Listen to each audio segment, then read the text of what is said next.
जय श्री राम।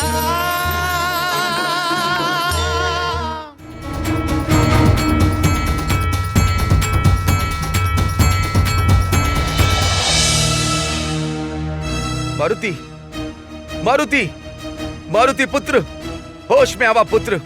कहाँ भाई तारा? मारुति, आँख खोला पुत्र। देवेंद्र, हमार पुत्र पे वज्र प्रहार करके ओकरा क्या चेत करके तू बहुत बड़ा अपराध कैले बड़ा। हमार पुत्र हमार सृष्टि है, हमार विश्व है, और यदि हमार पुत्र अचेत रहल तो संपूर्ण सृष्टि भी अचेत हो जाई।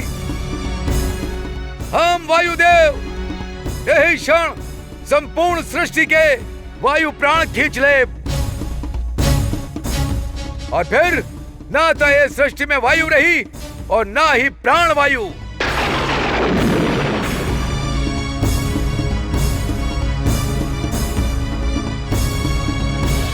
नारायण नारायण।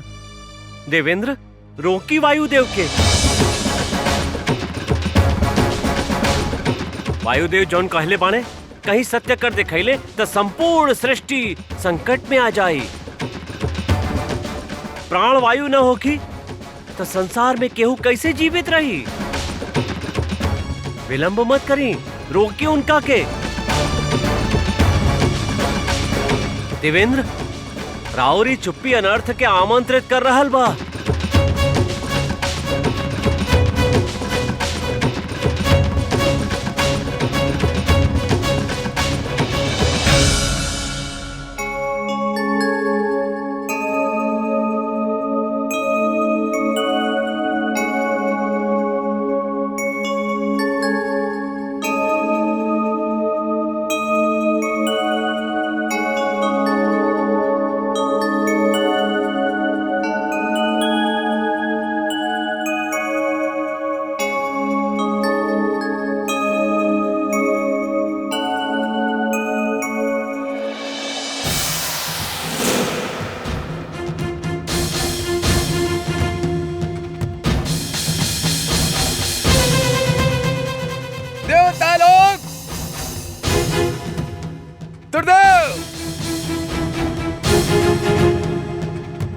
एगो बालक पे वज्र के प्रहार कल जाता और तू सब चुपचाप दर्शक के तरह दृश्य देखत रहेला। अब तू सबके एकर परिणाम भुगते के होगी। हम संपूर्ण सृष्टि के प्राणवायु के रोक रहल बानी।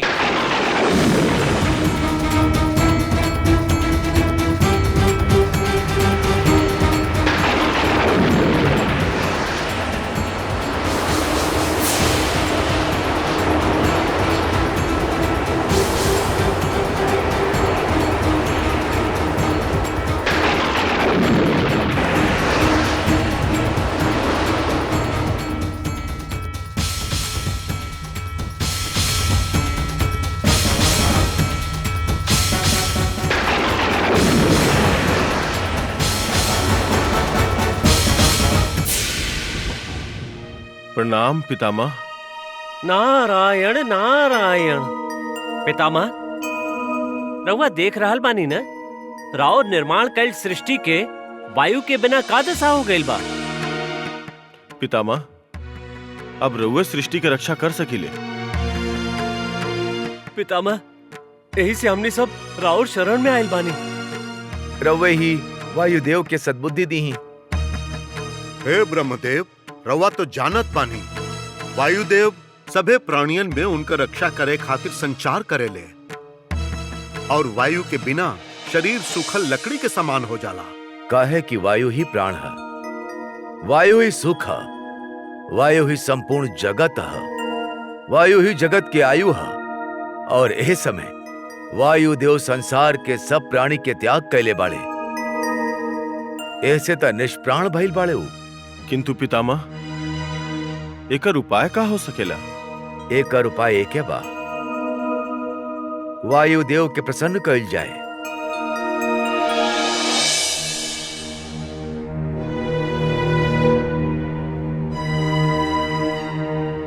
प्रणाम परमपिता।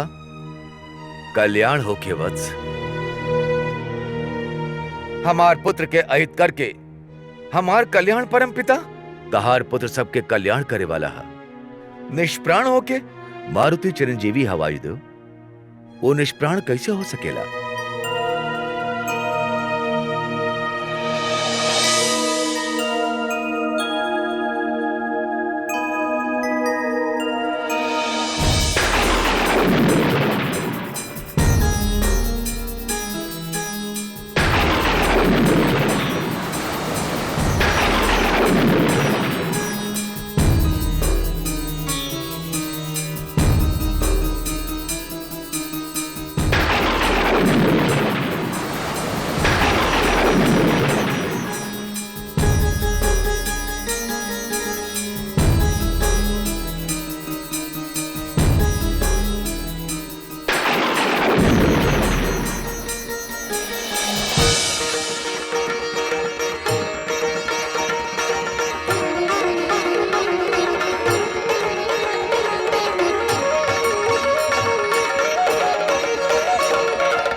नारायण नारायण।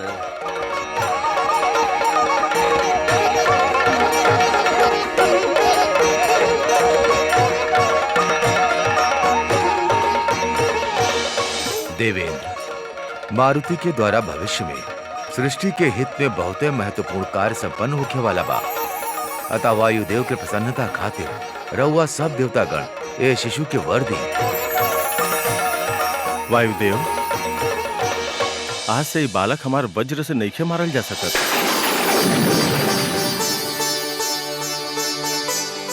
हमार वज्र के प्रहार से मारुति के हनु टूट गई। यही से यह कपिश्रेष्ठ के नाम हनुमान होकी।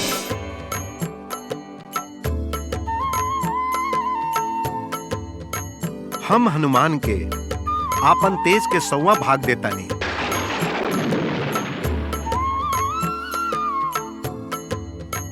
हम वर देतानी कि जल से हनुमान की मृत्यु ना होगी।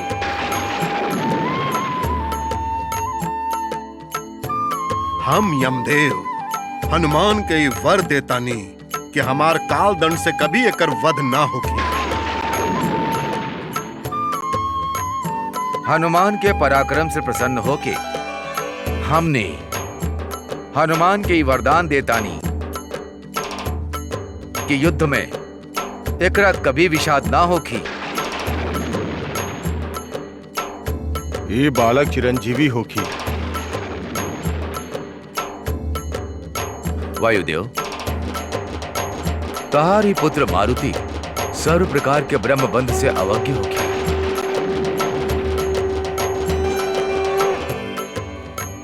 तहारी पुत्र मारुति शत्रु सब खातिर भयंकर और मित्र सब खातिर आश्रदाता होगी। युद्ध में केहू एकरा के जीत ना सकी। हनुमान अपन इच्छा अनुसार रूप धारण कर सकी। जहां चाही वहां जा सकी। एकर गति पे एकर नियंत्रण होगी। कपिश्रेष्ठ होगी, यशस्वी होगी।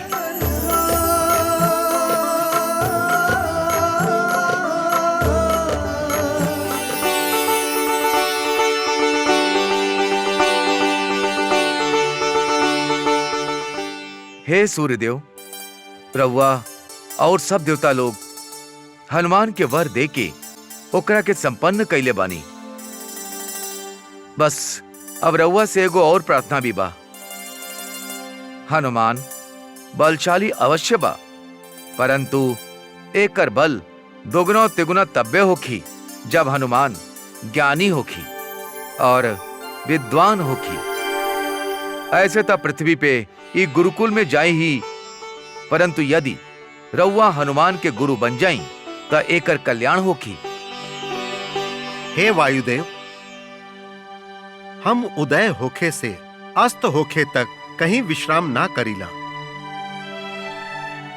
हमार रथ निरंतर दौड़त रहेला। हम हनुमान के कब शिक्षा दे सकीला? हे सूर्यदेव, हनुमान रउआ तरफ मुंह करके आपके रथ के साथ साथ दौड़ी। फिर तो रउआ एकरा के शिक्षा दे सकब ना। स्वीकार बा।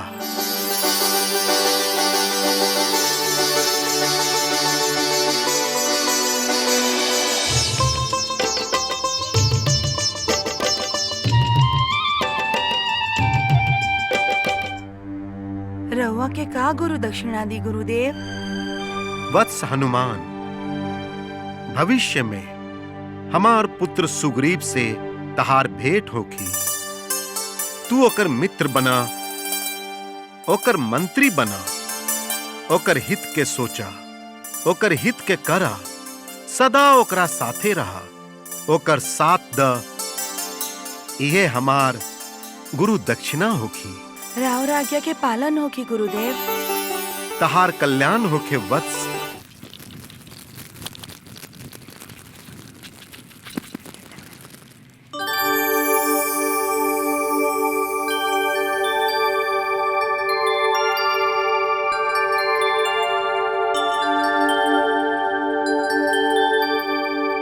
का भइल? वो देख कितना मीठा मीठा फल बा।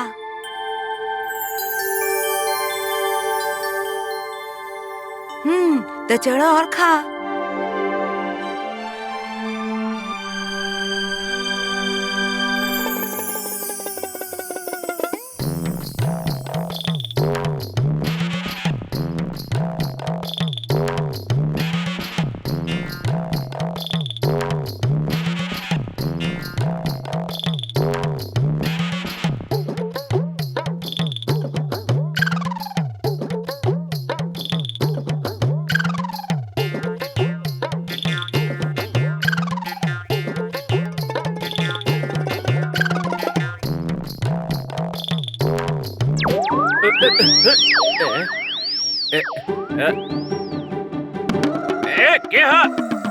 रसदार भाई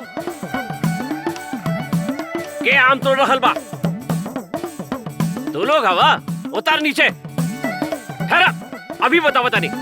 पकड़ा पकड़ा पकड़ा, अरे पकड़ा, भागे न पावे। पकड़ा पकड़ा पकड़ा, अरे केहू पकड़ा, अरे एकनी के पकड़ा। पकड़ा, अरे केहू बा, ओ पकड़ा, केहू बा, पकड़ला ई शैतान सबके। पकड़ा पकड़ा पकड़ा।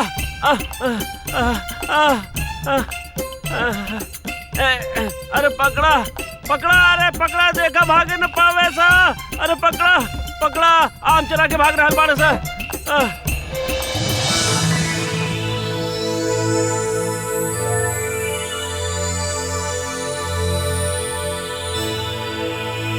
अब तो मरबा ही मरबा तू लोग, आगे गहरा खाई बा।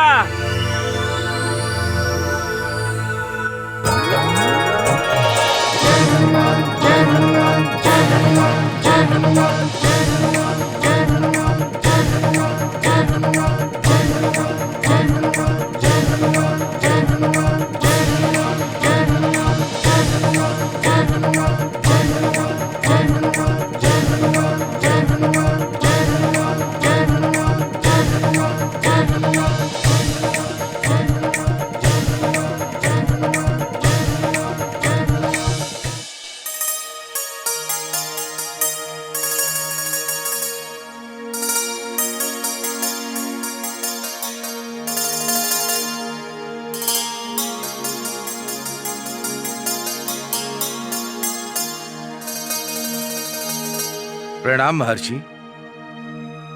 कल्याण वस्तु। ये हमार पुत्र मारुति।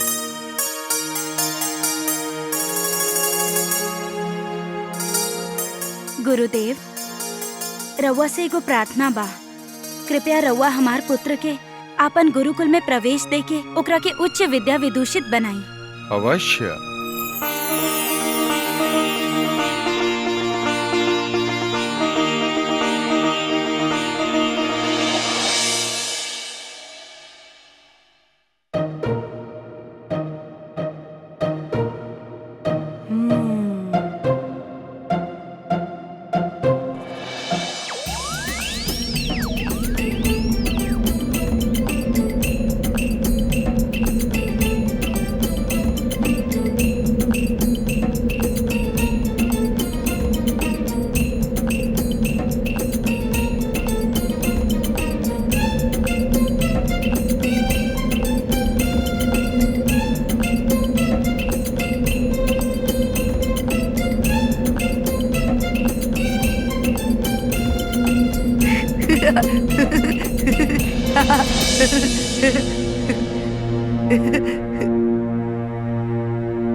बच्चा लोग, अब हम तू लोग के योगाभ्यास सिखावतानी, हमरा के ध्यान से देखा।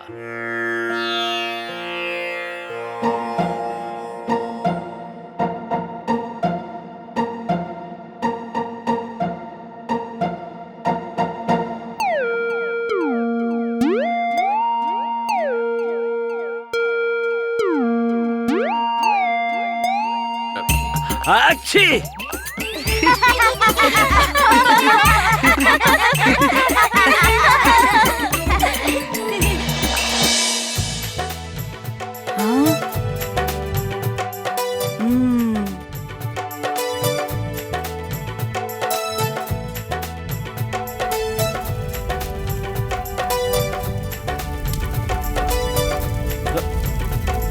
अरे गाग, अरे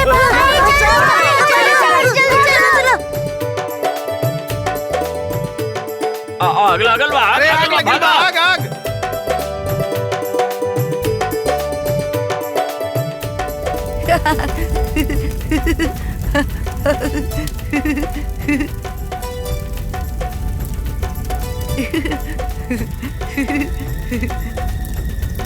महर्षि, अब काल के सर्वत्र भद्र यज्ञ कैसे होगी? काल के सर्वत्र भद्र यज्ञ आजे कर दी गुरुदेव। हनुमान,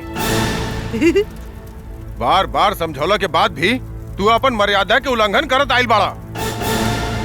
देवता लोग के दिहल वरदान के कारण तू उन्मत्त भइल बाड़ा। ब्रह्मदेव अपन ब्रह्मदंड से तोरा अवध्य कर देले बाड़े। यही से हम विवश होके आज तोहारी व्यवहार सहन करत आइल बानी, परंतु अब और सहन ना होगी। हाँ मंगीरस, तोहरा ही शराब देतानी कि तू जौन बल और वरदान के आधार पे हमनी के सता रहल बाड़ा, तू दीर्घ काल तक ओकरा के भुला जाइबा।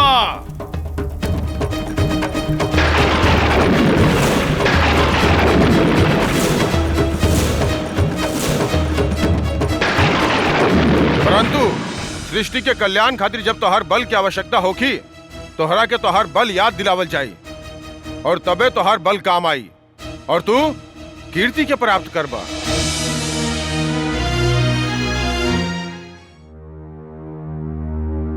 तब राउर माता अंजना मुनिवर के सामने जाके गिड़गिड़ैली, बार बार क्षमा मंगली।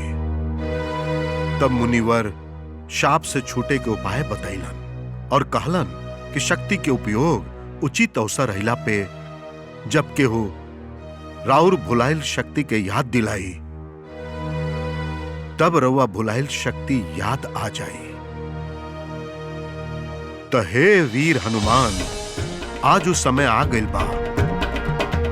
हम रउआ के स्मरण दिला रहल बानी कि रउआ अतुलित बलवान है, बानरराज सुग्रीव से भी बढ़ के बलवान है। तेज और शौर्य में रउआ प्रभु श्री राम और लक्ष्मण के समान मानी। गरुड़ के समान शक्ति, सूर्य के तेज बा। हे ज्ञान गुण निधान, पुरुषार्थ के प्रतीक हनुमान, हमनी के समस्या के समाधान रउए बानी। हे महाबली हनुमान, ये 400 कोस के विशाल महासागर, एकरा ओह पार माता सीता अधर्मी रावण के अधीन भाड़ी। साधन मिल गई बा, सिद्धि राउर हाथ में बा।